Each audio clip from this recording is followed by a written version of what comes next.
أنا عبد الرحمن الحسين من جرجناز. احنا تهجرنا من هذيك المناطق بسبب قصف النظام.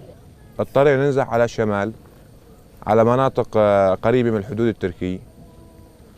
الأوضاع المعيشية صعبة كتير وسيئة. يعني أنا كعامل يعني ما بقدر طالع، أو ما في عمل لا طالع إنتاج مثلا قدم شيء لعيالي، أو مثلا قدم لهم حق أكل أو شرب أو شيء. عمليات تسليم النظام عمليات واضحة كتير. النظام عم بيتقدم على مناطق بغير مقاومة ومن غير أي خسائر. عمالي بياخذ ضيعة وتنتين وثلاثة وأربعة وخمسة من غير أي مقاومة ومن غير أي خسائر. مبينة واضحة تسليم الضامن التركي اللي على أساس ضمن الوضع في إدلب ما بقى في تقدم للنظام.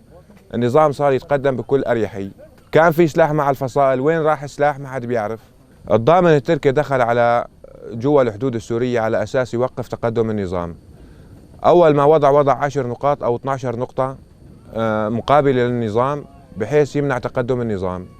فترة 4 شهور أو 5 أشهر النظام بلش يقصف بالطائرات وبالراجمات وبالصواريخ بكافة أنواع الأسلحة. صار يقصف المناطق المحررة وعلى عين ومسمع الضامن التركي. بعد فترة صار يتقدم النظام على أكثر من منطقة وحاصر أكثر من نقطة تركية، وصارت النقاط التركية جوا النقاط النظام. الجيش التركي طبعا يعني ما عمل أي شيء أو أي إفادة للشعب السوري في إدلب. اليوم أنا إذا بدي مثلا انتقد العمل التركي اللي بالمنطقة هنيك بإدلب، يعني في مين يجي مثلا يحاسبني على هذا الحكي اللي بدي احكيه، او ليش عم تنتقدهم، او ليش عم بتحكي عليهم مثلا؟ عن طريق مين؟ عن طريق الفصائل الموجوده اللي هنيك او الفصائل المتحكمه فيها تركيا. ما فيني احكي اي كلام مثلا ضد الجيش التركي او ضد الاتراك او ضد مثلا النظام التركي،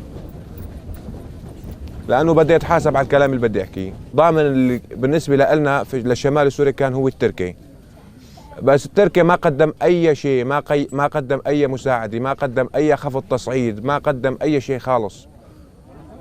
وهو شريك مع الروسي في القتل ضد الشعب السوري. بالنسبه للفصائل كفصائل على الارض ما لها اي عمل الا اذا قالت لها تركيا تشتغل او توقف، ان تنسحب او لا تنسحب.